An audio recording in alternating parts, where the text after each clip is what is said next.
Live from downtown Detroit, Local 4 News at 5 starts now. Our second day in the 90s. Some of us do get relief tomorrow. Find out who is going to be lucky enough. All right, Ben, also brand new information after ICE arrests dozens of immigrants. What the agency is now saying as to why yesterday's sweep happened as families plead to get their loved ones back. But first, an inferno shuts down I-696 as multiple cars and a semi go up in flames.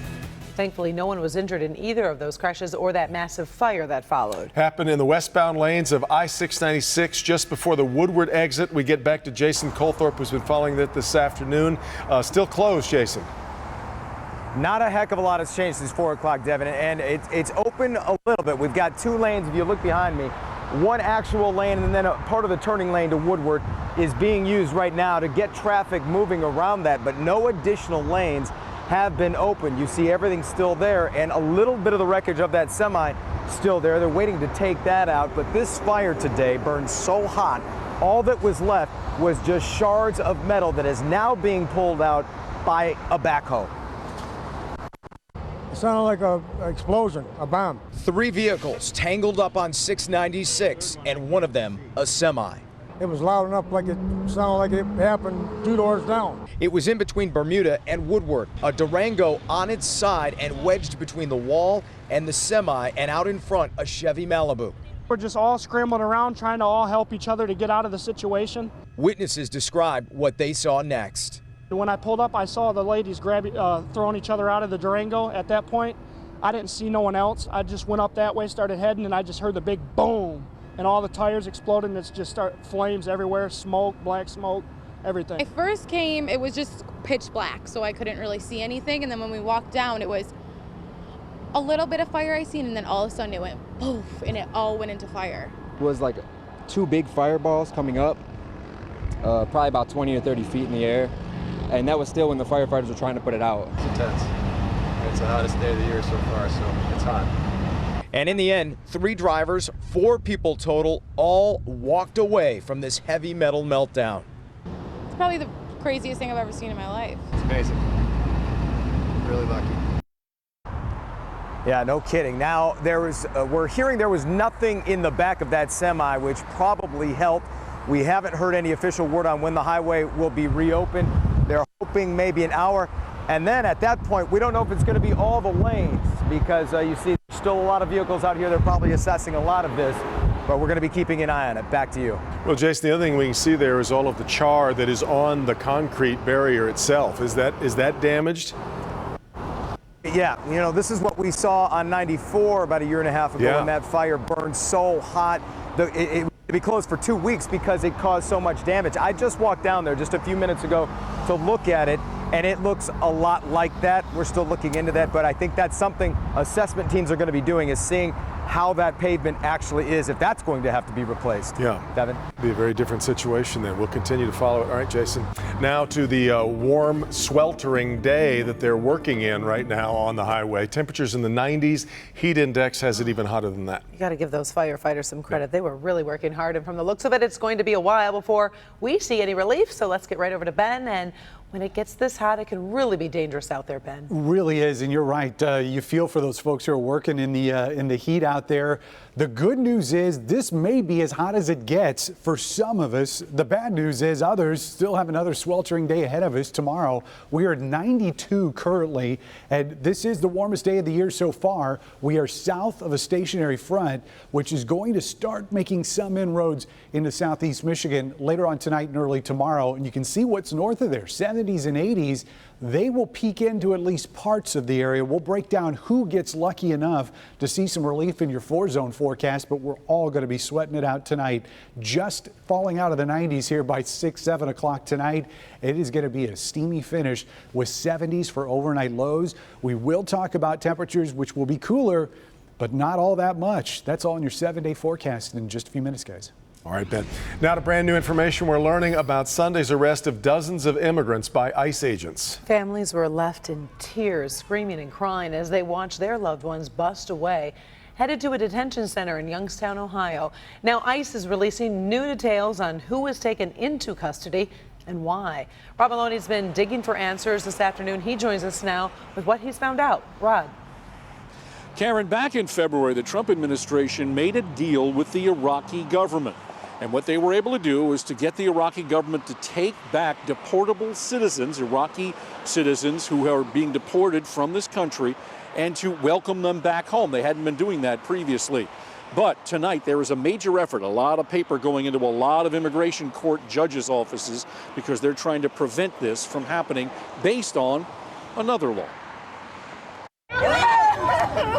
It is all but impossible not to be moved by this highly emotional, gut-wrenching scene yesterday in Detroit. Women screaming, children crying as their loved ones end up marched onto a bus. They exchange goodbyes through a meshed window and a fence. But it's far more complicated than what we see here. All the men on this customs bus are headed to Youngstown, Ohio, and are on what are called final orders of removal, deportations from the government to head back to their homeland, Iraq. ICE put out this statement today, quote, as part of ICE's efforts to process the backlog of these individuals, the agency recently arrested a number of Iraqi nationals, all of whom had criminal convictions for crimes including murder, rape, aggravated assault, kidnapping, burglary, drug trafficking, robbery, sex assault, weapons violations, and other offenses. They say that is why they're going to be heading to this detention center in Ohio.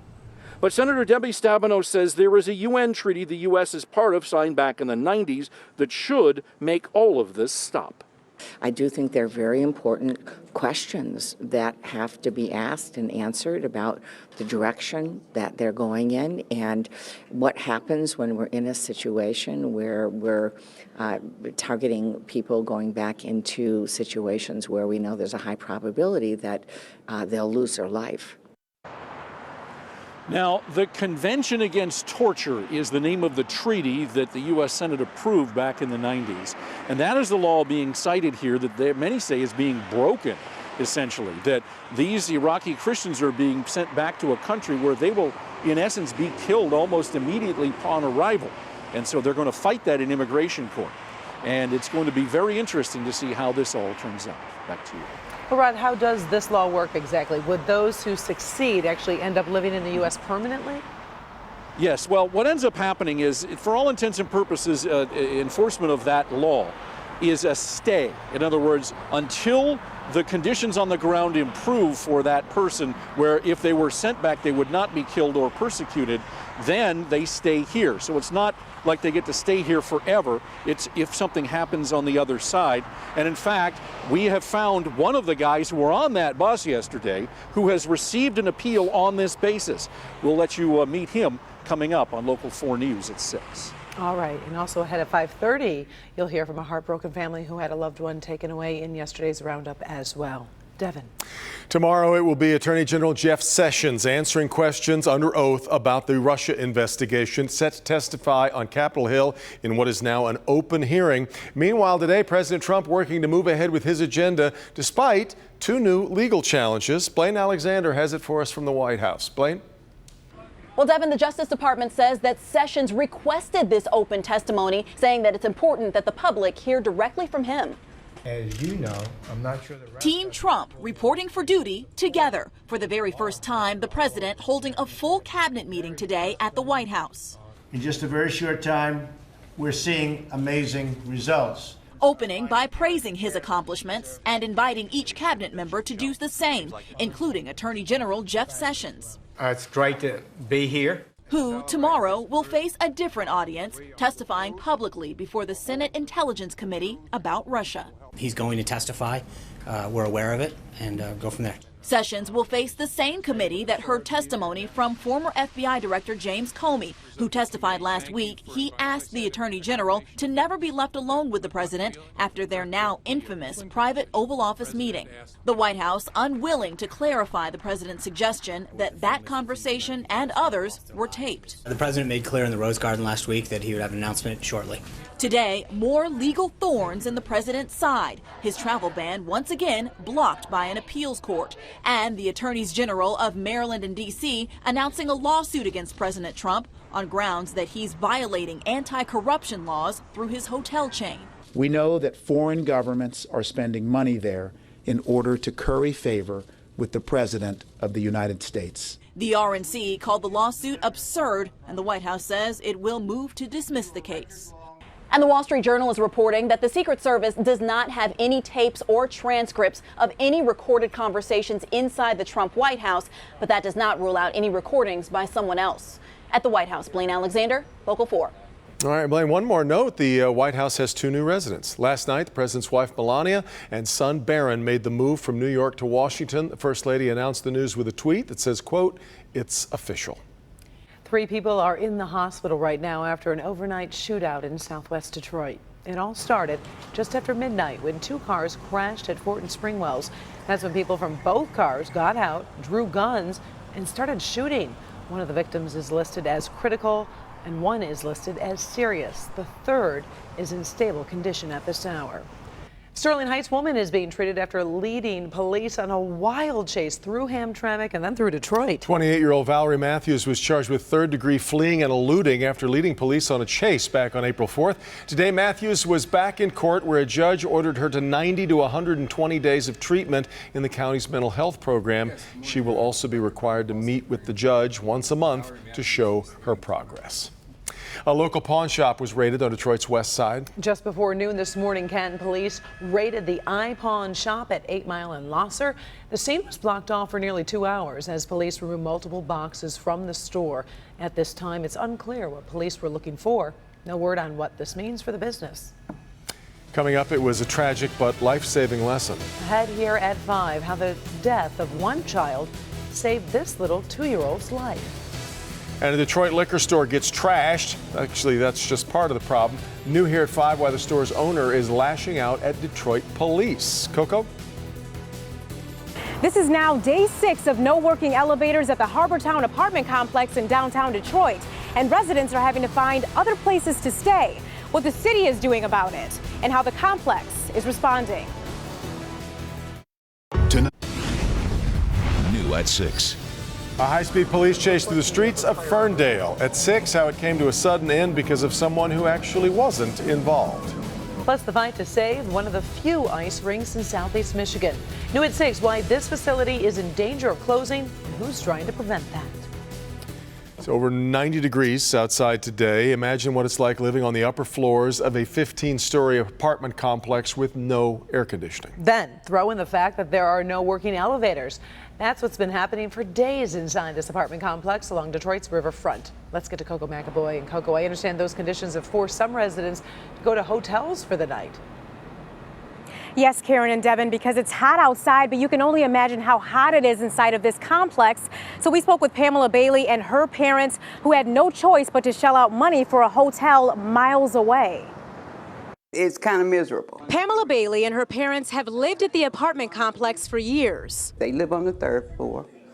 I live on the 4th floor. But for the past 2 days, they've been here, miles away at the Residence Inn in Novi, inside of this quaint hotel room. Yes, we moved in here. We've taken over the Residence Inn. They could no longer deal with the immense heat. When he came in there and took the temperature, it was 142 degrees in there. Plus, Pamela is normally wheelchair bound due to her multiple sclerosis and couldn't continue to climb the flights of stairs. You might be able to go down, but you're going to have a problem going up when it's 100 degrees in the building. Her mother, Miss Edith Bailey, suffers from a few health problems too. And as she was walking to the stairway a couple of days ago, I got sick, and they did have to call the emergency. So I'm still here. Emergency personnel determined she passed out from dehydration. All you can do is like this. Oh my God, the things that could happen. Because there are still dozens of residents left without answers at the complex and hoping for some kind of resolution in the coming days. And the city has also gotten involved in this, and they released a statement to us that says, quote, in part, after conducting an emergency inspection of the building's elevator and heating, ventilation, and air conditioning system over the weekend, it was determined that major repairs were required to both systems, resulting in the issuing of blight and misdemeanor tickets. Now, a city official also told us that they'll be coming back to this apartment complex every day to make sure that these repairs are being made. Back to you. All right, Coco, so what's the apartment complex saying about this? So, Karen, we did officially get a statement from the apartment complex today, because when we tried calling someone over the phone yesterday, that didn't work. Also didn't work today. But in that statement, they say that they're working towards the swift action of getting this fixed. But mind you, one of the elevators in this building has not worked since last year. This other elevator has been down since Wednesday. And in that statement and in the emails to residents, they have given no timetable. So residents are obviously very frustrated. They don't know when this is really going to be fixed. Very, very frustrating. All right. Thank you, Coco. We know you'll stay on top of it. Well, certainly a break in these temperatures would help for them and anybody else living right now without AC. That's true. Yeah. And we will get a few degrees off, but we are still going to be sweating it out for most of this week. It doesn't make much of a difference when it's just a few. Yeah, I mean, 88 to 92. I mean, it's going to be tough. But, you know, air quality alert is in effect for most of southeast Michigan today. So in addition to the heat that's out there, we've got this problem with ground level ozone. Of course, when it's up in the air, well up in the air, that shields us from a lot of UV radiation from the sun. But when you start seeing it down near the surface, it causes breathing issues. And that's why that air quality alert's out. So if you do have respiratory problems, take it easy for the rest of today. We do not have that air quality alert extending into tomorrow, because a cold front will start making inroads. And some of us will get some relief, and we'll look at who is going to be the lucky ones here coming up in just a few minutes. Everybody is in the 90s right now, officially 92 at Metro. So that's warmer than we were yesterday, officially the warmest of the year. At least when you look at the dew points, the humidity is not terrible. We've seen some of these areas in the upper 50s, which is pretty dry air. But as far as those 60s go, it's got to be 65 plus before we would classify it as muggy, so everybody's below that level. The other thing we're watching are some thunderstorms which are coming in off of Lake Michigan, and you can see that those just don't want to make it any further south. There is a slight chance that some places in our north zone could get brushed with those storms as we get to the nighttime hours, but generally most of us are going to stay dry and hot, even though there is a complex of storms out there coming out of the Twin Cities. We're going to be watching that pretty closely. Cold front does make some progress to the south tomorrow. Watch it here as we get into the second half of Tuesday, and that's going to allow temperatures to at least cool down in parts of our area. It is also going to be a trigger point for a few thunderstorms as we get into Tuesday afternoon. So that's a better shot than what we're expecting tonight. That front will eventually bubble back to the north once we get later into the week. But temperatures are still going to be very warm throughout most of the upcoming forecast. So lows tonight going down to 72. Not much of a breeze out there. And again, an isolated thunderstorm possible, but I think that's going to be north of 69. So most of us not going to see it. Here are the high temperatures tomorrow. We're going to start out in the metro zone. 87 at the airport. Downtown will probably be at 87 as well. And you can start seeing the improvement in those temperatures as you get towards the northern end of that zone, out towards Clinton Township, which is going to be around 80 degrees. 90 for most of our south zone tomorrow, save for right around Lake Erie, where we'll be in the mid 80s. West zone temperatures tomorrow, warm, pretty warm down here towards Ann Arbor, but a little bit of an improvement up towards Genesee County, where we'll only make 80 degrees. And in our north zone temperatures, 70s for a lot of the zone tomorrow, especially out near Lake Huron, 72 in Lexington, 74 in Port Huron, and even the low 80s down towards M59. So that's an improvement there. Numbers will be generally in the 80s all the way through the start of next week. We've got plenty of chances of thunderstorms, but 'tis the season. Those chances not really great, and we need all the rain we can get. Coming up at 5:30, we're going to look at how woefully under average we are on rain. By the way, Thursday, our final severe weather alert radio day of the season, we're going to be at Meyer in Royal Oaks. Come out and see us. If you haven't gotten those radios just yet, we'll get you a discount and get you programmed as well. Cool. That's good. Steve? The Detroit Senior Olympics is underway, and today it starts with pickleball. You're going to get an education. All right, Steve, but first, a Detroit liquor store trashed. That's just part of why the store's owner is so upset. Why he's also got a bone to pick with Detroit police when we come right back. Sky 4 is over breaking news right now from St. Clair Shores. A car has crashed into the Donut Express shop at 9 Mile and Harper. We don't have any word of any injuries, but you see the damage that's left behind there. As we kind of zoom in a little bit, you can see that's, I am sorry to admit that I know this donut shop fairly well. That's the entrance right there. We're working to get more information. When we do, we will pass it along to you. Again, that's 9 Mile and Harper in St. Clair Shores. A local liquor store owner is demanding answers after his store was nearly destroyed overnight. The owner says a group of men got into an argument with his employee late last night before leaving the store. When they came back, they brought more people and tore apart the inside of the store. The owner says he wanted his business to be part of the Green Light program so that this wouldn't happen, and he's not happy. All the promises we heard about the Green Light, what the police going to do, how they're going to watch in the camera, how we going to, when we call them, they're going to come. They're going to stop by a couple of times a day. I'll be honest with you, I didn't see none of that yesterday. Yalda claims it took police more than an hour and a half to respond to his call. Fortunately, no one was hurt.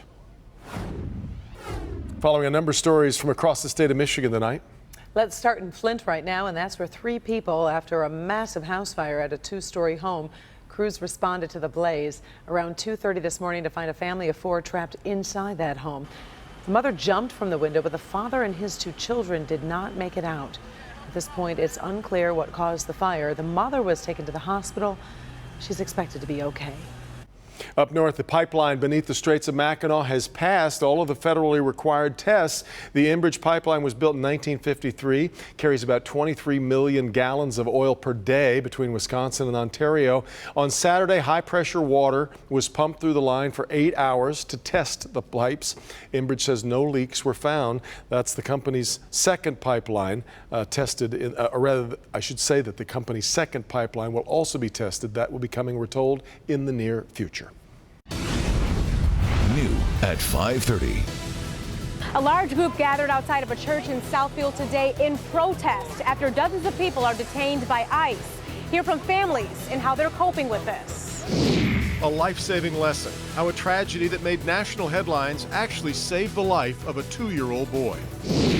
New security changes now in place here at Detroit Metro. If you have a carry-on bag and have an iPad, a cell phone, even food products, we'll show you what you have to do now to get through security.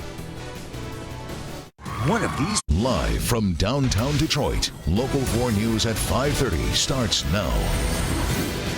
Changes at Metro Airport causing confusion. What you need to know before you head off on your next trip. Hank?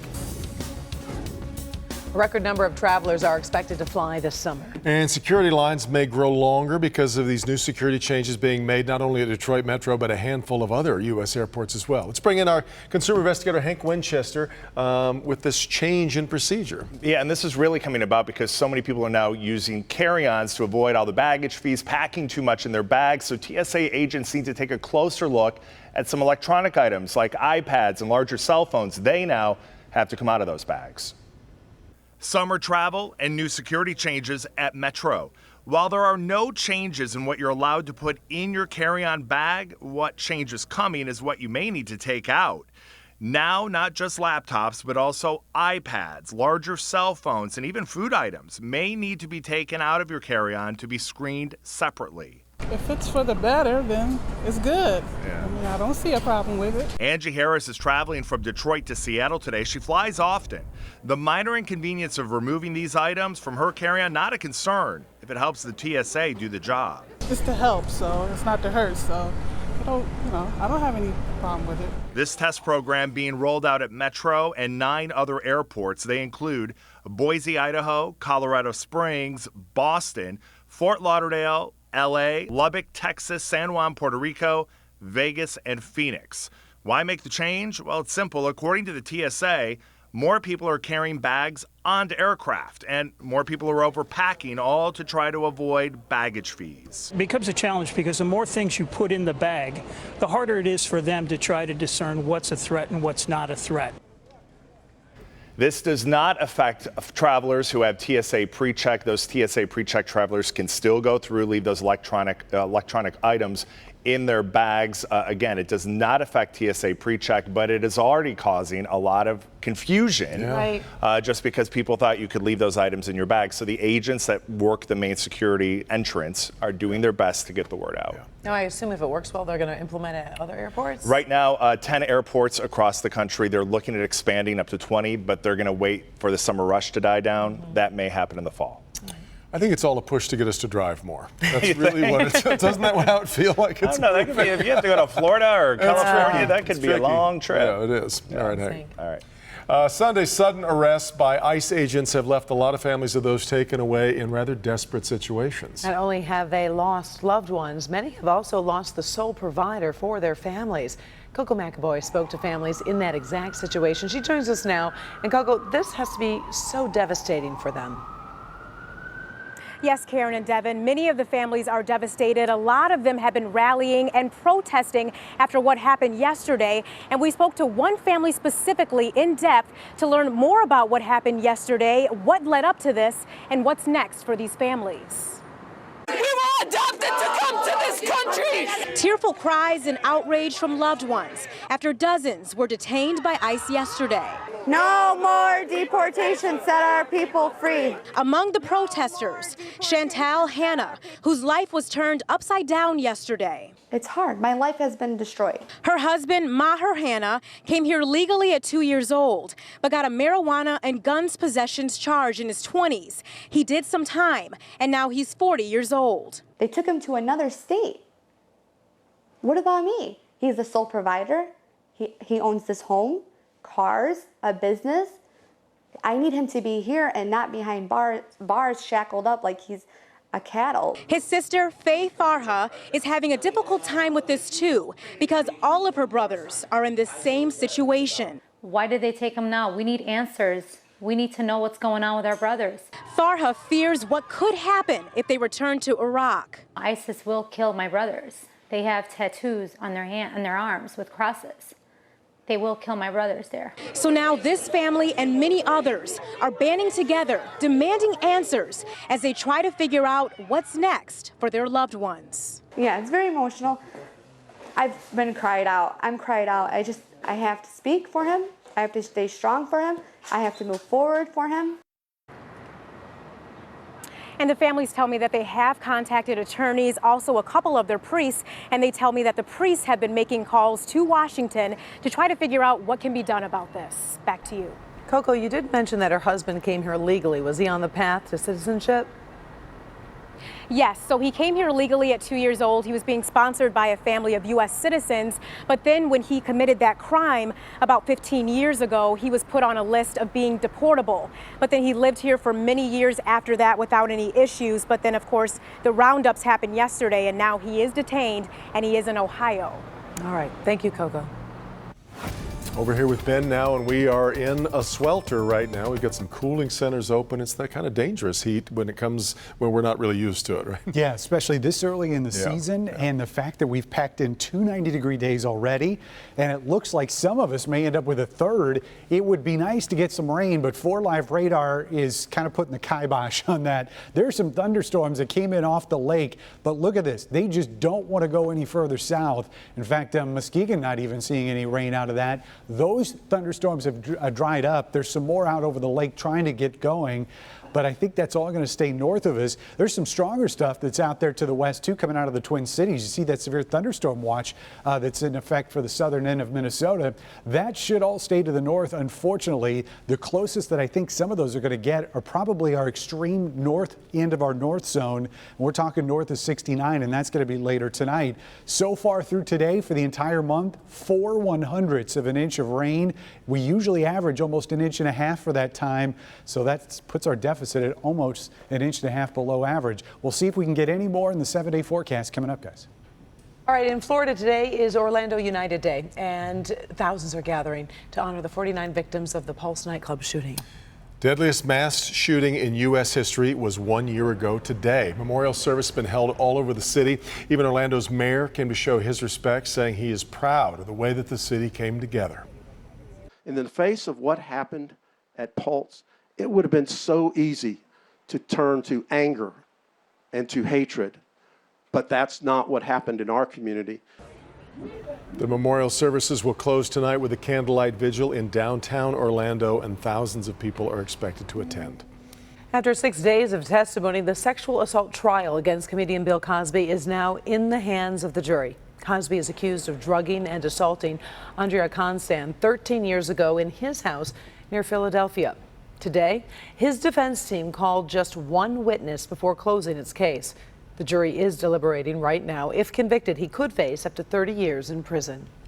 A boil water alert has been lifted for one Metro Detroit community, but remains in effect for another. Don't want to have to be boiling water in the kitchen at a time like with the heat like it is outside. This afternoon, the boil water alert in Farmington Hills, though, was lifted. However, officials say it remains in effect for all of Livonia right now. Samples currently being taken to make sure the water quality meets state drinking water standards. Officials say the alert should be lifted sometime tomorrow, but for now, for Livonia, it remains in place.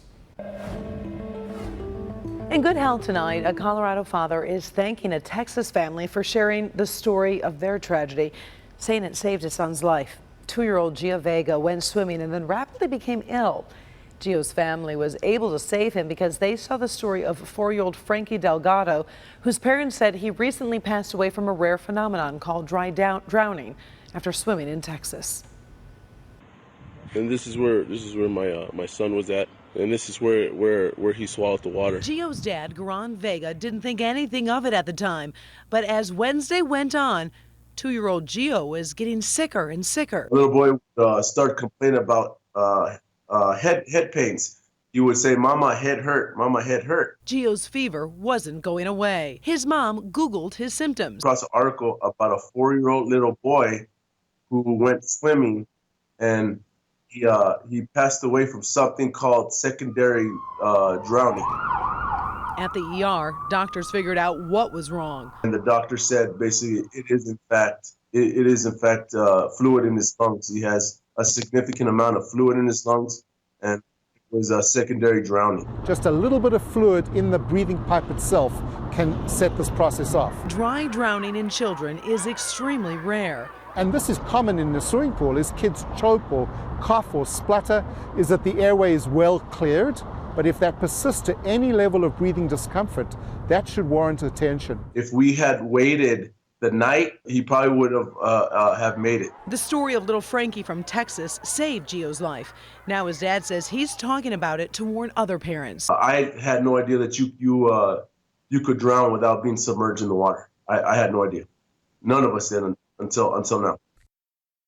So scary. Dr. Douglas says to look out for difficulty or noisy breathing, a change in the color of the lips or fingers, and a change in the child's awareness and responsiveness. He says it's also important for parents or supervising adults to have basic first aid knowledge. I need to find out how far. Really, you keep your eye on the kids in the pool and then you don't even. Oh. Well, in other news today, the new Spirit of Detroit Plaza officially opened today. Lots of people talking about this one. Absolutely. Mayor Duggan, along with the police chief, James Craig, and other city leaders were there for the grand opening. It's a new 20,000 square foot plaza located at Woodward and Jefferson. Expected that we'll see live entertainment several nights a week. Food trucks will be there, all to serve as Detroit's newest civic space. This will be for 90 days, so they'll try this for about 3 months, and the mayor said after that we'll have a civic conversation with the community. See how it goes. See how it goes. It could end up becoming permanent. We'll see. It'd be interesting. Yep. Turns out American teenagers are getting a failing grade at one very important subject. New here at 5:30, what it is and why some say it's much more important than science and math. And let the games begin. We're headed to the Detroit Senior Olympics in just a couple of minutes. But first, how a freak accident caused the operator of this street sweeper his life. That's next.